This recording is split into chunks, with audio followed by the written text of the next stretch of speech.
Notre séjour en Sicile passera bien entendu par Palerme, qui est de plus la capitale de l'île. Et de par ses différents monuments, Palerme est inscrite au patrimoine mondial de l'UNESCO. Nous stationnons dans un parking gratuit néanmoins racketté par une certaine mafia. De là, on visite Saint-Jean des Ermites. C'est un monastère arabo-normand. Le début de la construction se situe au VIe siècle et la fin au XIIe siècle. Le style dominant en est le style normand, toutefois. On passe par un cloître arboré et très agréable. Regarde, il y a les grenades, elles sont ouvertes. Les grenadiers sont chargés de fruits. Le cloître est la partie la mieux conservée de l'ancien monastère.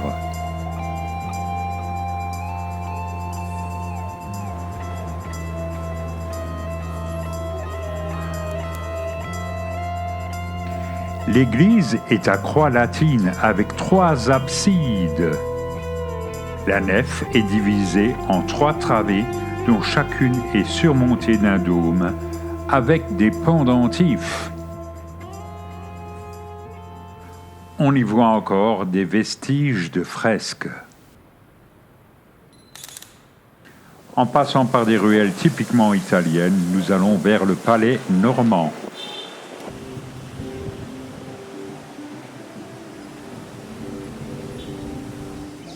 Le palais normand se situe sur une place très ombragée. C'est un palais royal qui est construit sur un ancien château fort. Il a été construit en 1130.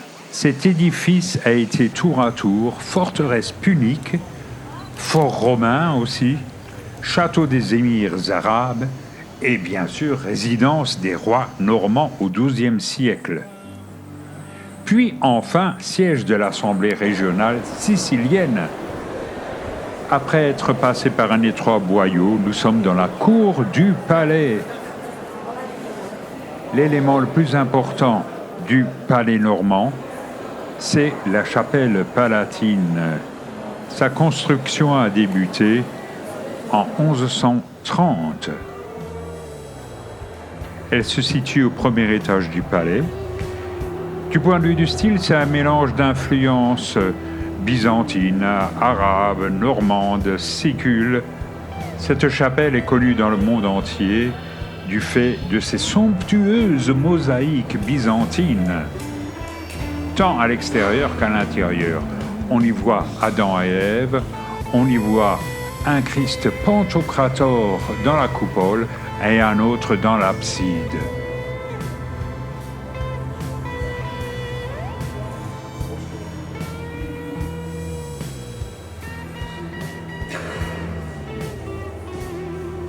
Elle possède aussi un étonnant plafond à caissons de bois conçu par les ouvriers du Caire avec des pendentifs qu'on appelle des moukarnas. On voit Saint Paul dans l'absidiole de droite et Saint André à gauche du Christ Pantocrator, c'est-à-dire le Christ Tout-Puissant. Ici, ce sont Saint Paul et Saint Pierre qui encadrent Jésus-Christ.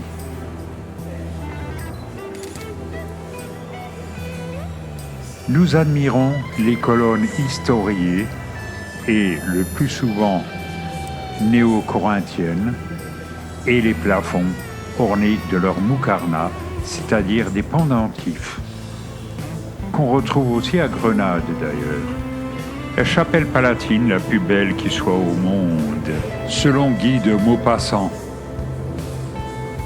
Nous quittons la chapelle pour nous rendre dans les appartements du roi Roger, en passant devant le siège de l'Assemblée régionale de Sicile.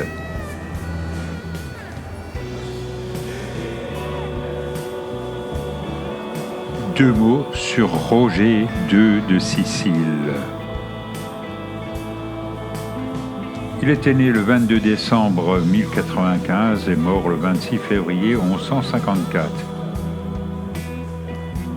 C'est le fils du comte Roger de Hauteville, premier comte normand de Sicile.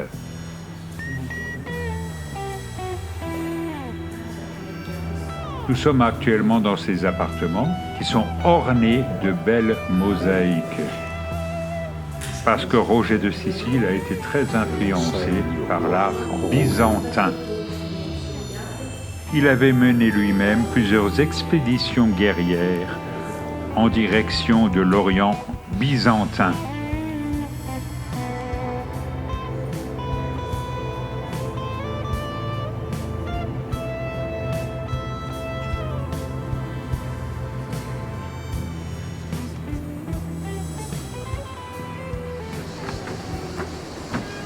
On en profite en sortant du palais normand pour visiter un très beau jardin botanique.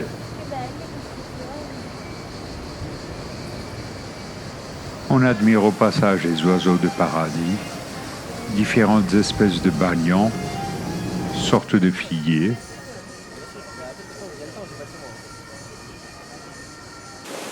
ou autres plantes grasses.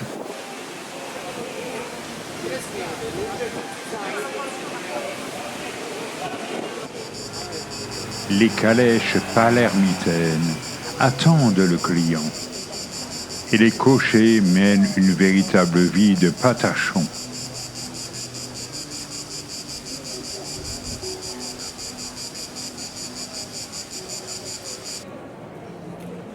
À deux pas se dresse la silhouette emblématique de la grande cathédrale de Palerme. Elle est de style arabo-normand.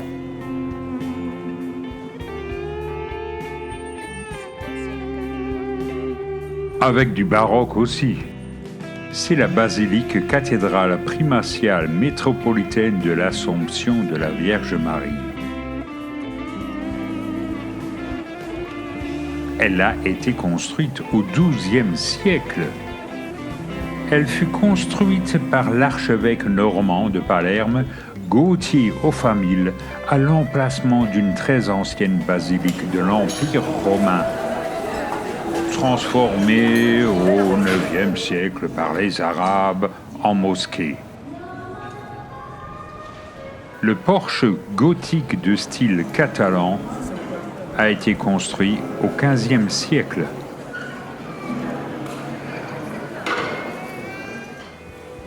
L'intérieur est de style baroque.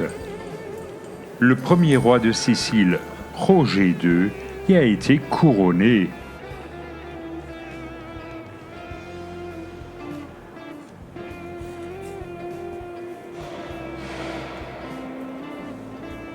À partir de la cathédrale, nous continuons notre promenade dans la vieille ville de Palerme et nous arrivons au Quattro Canti.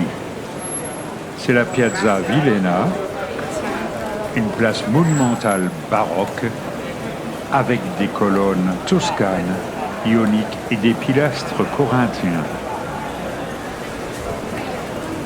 C'est le quartier des commerces et des restaurants, donc très fréquenté.